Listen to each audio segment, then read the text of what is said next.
রাত গভীর হলে জয়পুরহাটের এই 12 শিবালয়ের পাশে নাকি আজও কেউ একা দাঁড়াতে সাহস পায় না। স্থানীয় মানুষের দাবি, মধ্যরাতের পর এই প্রাচীন মন্দির এলাকা থেকে ভেসে আসে অদ্ভুত শব্দ, কখনো ঘণ্টা ধ্বনি, আবার কখনো হাঁটার আওয়াজ। কিন্তু সবচেয়ে ভয়ের বিষয় হলো সেই সময় সেখানে কাউকেই দেখা যায় না।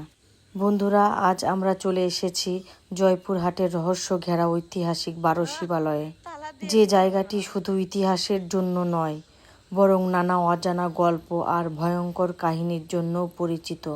শত শত বছর আগে নির্মিত এই 12টি শিব মন্দির আজও দাঁড়িয়ে আছে সময়ের সাক্ষী হয়ে।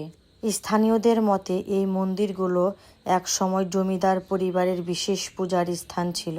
অনেকে বলেন এখানে রাতে গোপন তন্ত্র সাধনা করা হতো, আর সেই কারণেই আজও এই জায়গাটিকে ঘিরে রয়েছে অদ্ভুত রহস্য। গ্রামের বয়স্ক মানুষের মুখে শোনা যায়, অনেক বছর আগে নাকি এক ব্যক্তি রাতের বেলা এখানে এসে অদ্ভুত কিছু দেখেছিলেন। তারপর থেকে তিনি আর কখনোই এই জায়গাটির নাম পর্যন্ত মুখে আনেননি। আবার কেউ বলেন গভীর রাত্রে মন্দিরের ভিতরে হঠাৎ আলো জ্বলতে দেখা যায়। কেউ কাছে যেতে চাইলে নাকি চারপাশ অস্বাভাবিক নীরবতা নেমে আসে। সত্যিই কি এখানে কোনো অদৃশ্য রহস্য লুকিয়ে আছে, নাকি সবই মানুষের কল্পনা? আজও এই প্রশ্নের উত্তর কেউ জানে না। 12 শিবালয়, পুরনো দেওয়াল, ভাঙ্গা ইট আর নীরব পরিবেশ পুরো জায়গাটিকে আরও ভয়ঙ্কর করে তোলে। বিশেষ করে সন্ধ্যার পর এখানে দাঁড়ালে শরীর কেঁপে ওঠে। তবে রহস্য যাই হোক না কেন, ইতিহাস আর অজানাকে ভালোবাসা মানুষের কাছে এই জায়গাটি সত্যি এক অন্যরকম অনুভূতি। আপনি কি সাহস করবেন রাতের বেলা এই 12 শিবালয়ে যেতে? কমেন্ট জানাতে ভুলবেন না। আর এমন রহস্যময় ও ভয়ঙ্কর ইতিহাস জানতে ভিডিওটির শেষ পর্যন্ত দেখুন, লাইক দিন এবং শেয়ার করুন। সবচেয়ে আশ্চর্যের বিষয় হলো, অনেক মানুষ নাকি রাতে এখানে এসে মোবাইল বা ক্যামেরায় অদ্ভুত ছায়া দেখতে পেয়েছেন। আবার কেউ বলেন রাত 12টার পর মন্দিরের আশেপাশে হঠাৎ কুকুর ডাকা শুরু হয়, তারপর পুরো এলাকায় একদম চুপ হয়ে যায়। দিনের বেলায় জায়গাটি যতটাই ঐতিহাসিক মনে হয়, রাতের বেলায় ঠিক ততটাই ভৌতিক লাগে। তো আপনাদের আর একটা তথ্য দিই, সেটা হচ্ছে এই মন্দিরের পিছনেই কিন্তু নদী এবং শ্মশান রয়েছে। সেখানকার গ্রামবাসীরা জানায়, নদীর ওপারে অর্থাৎ শ্মশানের দিক থেকে বড় বড় আগুনের দোলা নাকি এদিক থেকে ওদিক যাওয়া আসা করে, তাই সন্ধ্যার পর কেউ বের হয় না বাসা থেকে।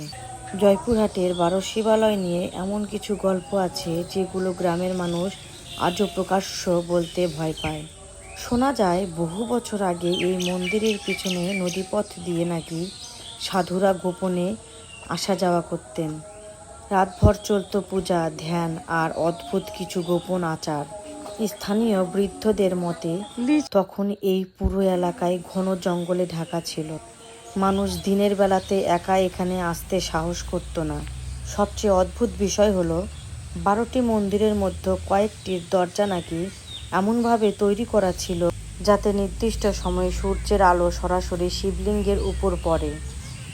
আর একটি কথা আপনাদেরকে জানাই দিই, কয়েক বছর আগে নাকি কিছু যুবক সাহস করে রাতে শ্মশানের পাশে ভিডিও করতে গিয়েছিলেন, কিন্তু ভিডিও করার সময় তাদের মোবাইলে হঠাৎ অদ্ভুত শব্দ ও রেকর্ড ধরা পড়ে।